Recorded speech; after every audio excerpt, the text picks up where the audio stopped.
Rồi chào cả nhà mình luôn nha. Hôm nay trải nghiệm cùng em gạo Ấn Độ được người em tặng cả nhà. Rồi đây với lại ớt nè cả nhà. Rồi, nấu với lại canh ngót.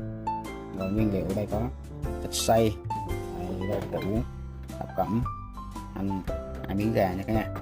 Rồi đây trứng gà. Rồi cả nhà cùng vào bếp với em.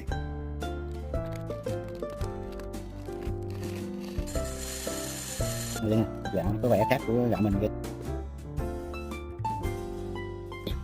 Thơm quá nhà, ít bỏ đi nha.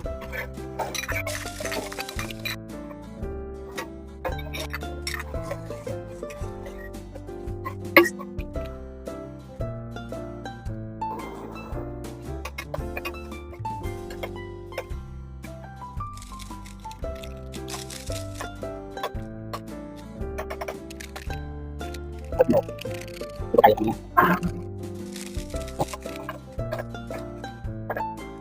để xin món này em nha,